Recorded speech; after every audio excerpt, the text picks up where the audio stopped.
Hi, my name is David Chujor. I'm the security lead at Getronics, and today we're here to talk about how organizations are adapting their security policies during the pandemic. I have a fabulous cast to join me today to discuss this topic. We have Whewell, who is the CISO at Simmons, an international leading law firm. We have Zhou from LogRythm, one of the world's leading security platforms. And we also have Sant'Anna, the portfolio and innovation manager at Getronics. So, Robin, let's start with you. So, given the global pandemic, what sort of additional challenges are you seeing in cybersecurity? The biggest change for us as a law firm when we began lockdown back in March was remote working and how we manage that. We also, as a traditional legal firm, can be a bit paperwork heavy, and that's just not. I think that's just a global legal issue. With that, then we obviously got client confidentiality that comes with that. How do we manage when we can't take paperwork home, and how are lawyers managing in that new environment, the new way of working? Other things is traditionally that it's a wet signature for most legal documentation, and that's around court papers as well, and that's something that's going to be changing, I think, over the next 12 to 24 months when you use e-signatures far more than you do previously to the pandemic. But I think remote working has certainly provided its own challenges. How do you get a traditional workforce that's office-based, essentially working from home, more or less overnight? And that was a big challenge because we have to maintain our security as a firm, and we don't want to expose ourselves to any unnecessary risks. And using new technology to be able to achieve that was key, and I think we'll discuss that a little bit later.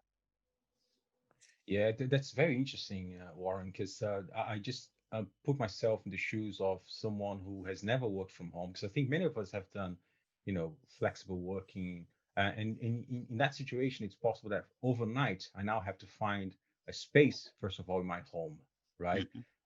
Which might be sharing the kitchen table with my whole family, or even with my flatmates, right?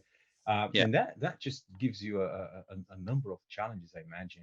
Things like even simple things like issuing headsets, so actually Yes. one side of the conversation is exposed. And I think you mentioned to us things like in screen filters, or even the potential challenge of the virtual assistants, right? So Alexa, Google Yeah, Assistant, is that the sort of yeah. thing you saw as well? Yeah. We did put an advisory out that those type of devices are always on listening, and I think, in fairness to the Amazons of the world now, that they have addressed that with their latest devices, where you can actually turn that always on setting to off as and when you please. But I think prior to that, there was a setting on there that you had to go into the core settings of the device to be able to disable that. So it's something that we certainly sent out an advisory on it across not just obviously the Amazon devices. There's the Googles, the Apple devices, and there was another number of them, like Siri on your phone, for example. They tend to be always listening. I've had many instances of been in meetings when Siri has piped up for no reason at all, other than that it was listening into your meeting, and that's a challenge in itself, because these devices are recording, and where are those recordings going? Traditionally, probably we're a Europe and Middle East and Far East business. We have no footing in the USA as such. So if our data suddenly ends up in the USA, then we've got data protection issues. So it may sound something a little bit trivial, in some cases, but I think it's quite an important message to get to our staff, that you just have to think slightly differently when you're working from home. Yeah, that's very interesting, actually, Warren. I mean, Cindy, I'd like to get your opinion now. So, seeing that you speak to CISOs across the globe, what are you seeing, particularly within the legal sector, around some of the challenges at this current time? Yeah, thank you so much, David. And I couldn't agree more with what some of the trends that Warren was talking about earlier. So we at LogRythm, we actually survey all of our customers. We look at a lot of industry research, and we've actually condensed some of the top CISO challenges into 5 main areas. And some of these Warren just very astutely called out as well. So number one, in our view, is an expansion of the attack surface, therefore increasing risk. And that means things like IoT. Warren just talked about the smart devices, et cetera, that are listening in. That is a very big component of this expanded attack surface. Second is all around security education. And that is something that Warren touched upon as well. So a lot of times companies and organizations are really kind of struggling with how do we ensure that our broader organization understands the risks involved? And that even comes into things like physical security, just like earlier we were talking about everyone being at home. Kids are having homeschool right now because of the pandemic. And how do you ensure that data isn't accidentally leaked out? Maybe your child, doesn't know, went on your laptop or your computer to look at something, and next thing you know, inadvertently clicks on a phishing email. So when it comes to the legal profession, this is for everybody listening in this industry, really be cognizant of this and really work on educating your broader organization, because the legal profession is one of the most attacked when it comes to ransomware. So there was an article I found back in May of this year from law.com that really talked about when you look at all of the ransomware attacks and where the legal profession sits, 61% of those attacks actually target law firms. So there's courts, there's also, legal aid services and legal aid associations, prosecutors' offices, but by far the majority, 61%, is on law firms. So think about the confidential information you hold. Think about, the client privacy, which now could impact GDPR, et cetera, those compliance mandates. You really, really have to be careful. And it's fascinating. I think there's a common theme here, which is security is for everybody to be concerned about, right? And I've worked with many education institutions, schools, and they have in safeguarding, they have something that is, safeguarding isn't really just for the designated safeguarding officer and the designated safeguarding governor. It's for everybody. We're all looking out for each other. And I think cybersecurity is exactly the same, isn't it? It's the worst thing you can see in a company is people saying security, it's handled. There is a security team that will handle everything. Whereas actually, we all need to be policing each other. We all need to understand it, and it's not just for the office either, right? It's critical even in our own personal lives as well. It's very interesting. And then Warren, so and I guess these sort of situation of even people even maybe using their own devices. I don't know if that's the case in Simmons, but I've seen an increase in bring out your own device as well, because again, the people are just not used to working away from the office. So temporarily, some companies said, yes, go ahead and use your laptops. But how do you lock it down, right? Well, is a key question. So what sort of things have you seen on that? Yeah, we were obviously hit very fast and very, very quickly by the home working push. And at the same time, obviously, everybody else was. So I think at that time, there certainly was a shortage of devices that we could ship, because we haven't got that capability to keep hundreds of laptops on standby for such an event as this. So we did have to mobilize some different ways of working for some of our staff. And we were, in fairness, we were fairly well prepared for that anyway. But we certainly had to expand that more than we would like to have done.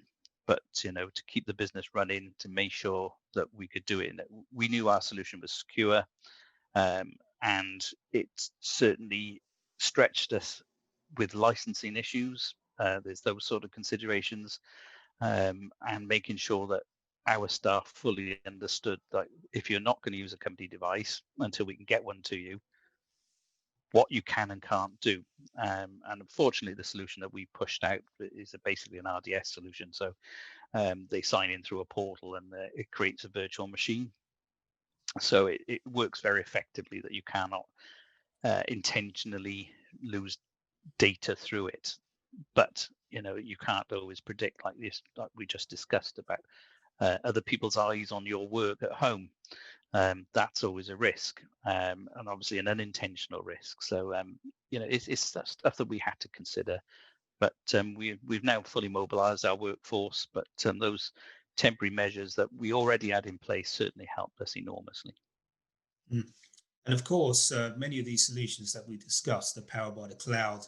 And we're seeing with remote working now more of a sharp increase towards the cloud. So with that said, we all know that cloud is great, but it's not without its security challenges. So Cindy, from your perspective, especially when it comes to public cloud, what do you see as the potential challenges from a security perspective?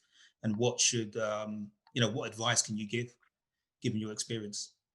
Yeah, absolutely. Happy to address that. I think that in general, the trend towards adoption of cloud technology is pervasive.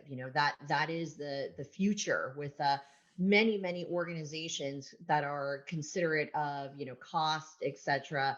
That is the easiest way. And now, particularly during the pandemic, you see lots of technology like the DocuSigns, the Adobe Echo signs, right? That even just being just sort of the go-to de facto now versus others. And so I think that where organizations, particularly if you're in the regulated industries like government, like legal, telecom, et cetera, part of some of the things that you need to watch out for are, how is this really going to impact your overall confidentiality and your, the very sensitive information that you are processing. So I think that there isn't a one model fits all. I think this is why companies that offer multiple deployment methods, those are the ones that ultimately give the customer flexibility.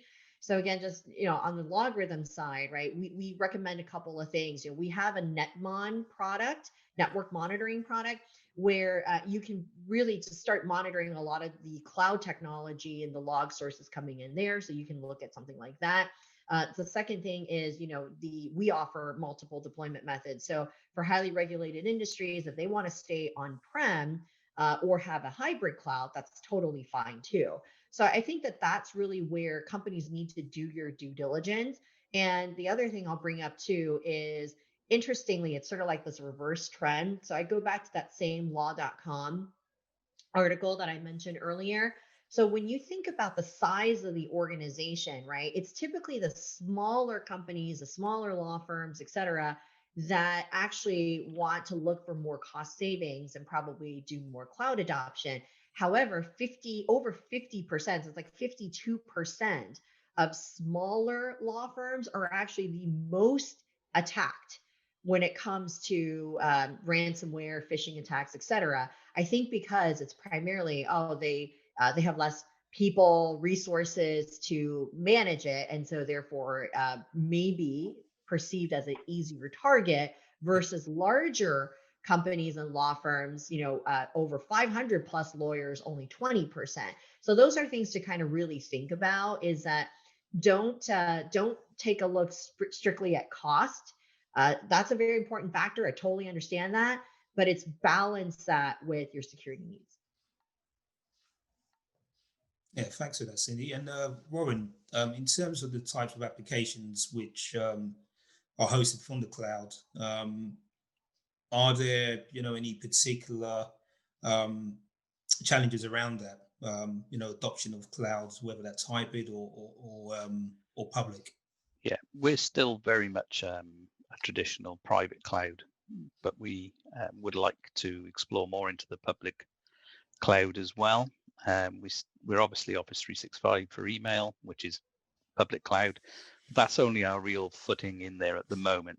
The traditional private cloud is based on data centers based around the world, because obviously we're a global business, but To move away from those is going to prove difficult because you have to ensure that your security stack matches what you've got in your private as what you want to move it into your public. So, and with that, you have to have the security certifications. That's one thing that a lot of firms will struggle with because perhaps they've not always been traditionally ISO 27001, for example, or SOC 1, SOC 2 reports, those sort of things. So it's things that you've managed to get somebody else to take responsibility for with your private cloud that you'll have to adopt in your public cloud. So, and with those certifications I've just mentioned then, that gives your client the confidence that their data is as safe as it can be. And obviously with your technologies within those public clouds is your encryption, your access, your key rotations, all those sort of things that you have to manage yourself now, where your third party has always traditionally done that for you. So there's lots of considerations in that area that you perhaps hadn't really thought about, or you really need to think about going forward to get that replication in the public cloud as you have in traditional data center environments. It just demonstrates, isn't it, that there is no one size fits all. It's clear that without the cloud, it would have been very difficult to go through the pandemic. I've been thinking about that. If the pandemic happened 10 or 15 years ago, what would have happened? That would be very difficult. Yes. Having said that, not everyone can go to the public cloud, and that's why it's very important to have the right partners in terms of IT service providers, right? To work with you, to understand your business needs, to understand your existing applications, which might be legacy. Maybe they can be moved to the cloud. Maybe they need some modification to go to the cloud, or maybe they don't have to go to the public cloud. And that's where the hybrid cloud really sits, isn't it? And sometimes it's not just about security. Sometimes it's just simply control or even costs. It doesn't really mean that going to the public cloud is the best option. And of course, I think regardless of the chosen applications, infrastructure, or even approach, you just want to make sure that you have those consistent security policies in it, Warren, that you just mentioned. And I guess a key aspect of it is how do you monitor it? How do you make sure you have control over the events and what's going on? Mm-hmm.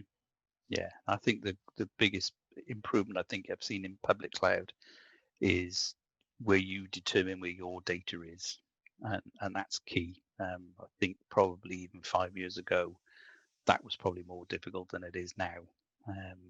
And being able to evidence it, you are putting your data where you say you are. I think previously, even as short a time period as 5 years ago, I don't think that was always the case, and hence that's why this trust element within public perhaps isn't quite where it could be, and that's a change in mindset. I think in the next 5 years or less that people will have to adopt to that the management of your data in the public cloud is going to be no real different to how you did it with your traditional data center environment.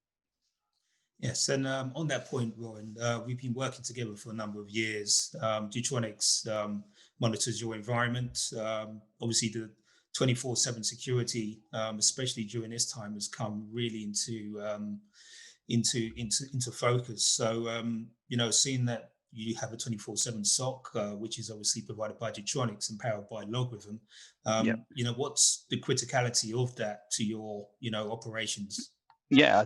The move to the SOC was a twofold process really for us, a twofold improvement process. One, we didn't have single points of failure anymore within our firm, which puts a lot of stress on your IT department. Two, we could move to a 24/7, 365 environment. And with that then comes obviously the additional monitoring that you get from a SOC, especially watching traffic that perhaps we couldn't have done previously, that could potentially be malicious traffic that's targeting our network, for example. And with it, we also get a number of experts within the solution. So it was a key factor for us that we had much more resilience and much better reporting, much better monitoring of our our front end network, if you like. So it's been a key improvement, and we now know that we haven't got to worry so much about devices failing overnight when in the Far East, for example, and we're going to have to pick that up the next day and next working day. It's something that we've got a reactive service now, rather than having to just rely on like I said, we're a very small IT team within the firm. So, any expansion to that through a third-party service such as a Getronics supplied SOC is beneficial in what it delivers to us. And Cindy, just putting yourself in the shoes of a CISO, what do you see as the importance of 24/7 SIEM solution to monitor applications and traffic? Yeah, absolutely. David, one of the key things is we just finished our Rhythm World conference, which is our Rhythm World security conference. We had over 3,100 people registered and 1,600 attendees live over 2-3 days. And part of it was, 4 different CISO panels. And so I listened into all of them and heard many of our customers and partners talk about this. So I can give you pretty fresh, up-to-date information, right? The challenge is now bigger than ever. Every CISO is managing and actively managing their risk. Just like Warren was discussing, the pandemic has brought a whole nother dimension to the table. And that's really why that 24/7 and having the ability to bring in as many log sources as you need within the SIM to be able to process and not have the false alarms, focus on the right alarms, having the playbooks to walk you through each step becomes even more critical. And that's because if you think about it, right, everyone working from home, you've got a lot more traffic coming in. Your kids are maybe on social media, you're, working on different systems, et cetera. And so that risk factor just goes up exponentially. And so I think this is where a lot of the kind of power and the reliability of the SIM really comes in. And so again, we're really proud to partner with Getronics and work with Warren's team. And a lot of this is because we have that reputation of being that pure play security analytics provider. And we're global, et cetera. So because of that, I can't stress enough how important it is to have that 24/7 support, because these attacks, even this law.com article starts looking at days of the week, right? That attacks mostly occur. And, they're typically going to find the most vulnerable spots, right? So that's the moment where you can't take that for granted. The timing is very, very important. Great, thanks for your insight, and thank you guys. It's been an interesting discussion, and hopefully, a lot of businesses and organizations can really take some note from what's happening in the marketplace, and hearing the voice of Warren, a customer. So thank you, and we look forward to the next session. Okay, thank you very much. Thank you, David. Thank you, everyone. Yeah, thank you. Thank you.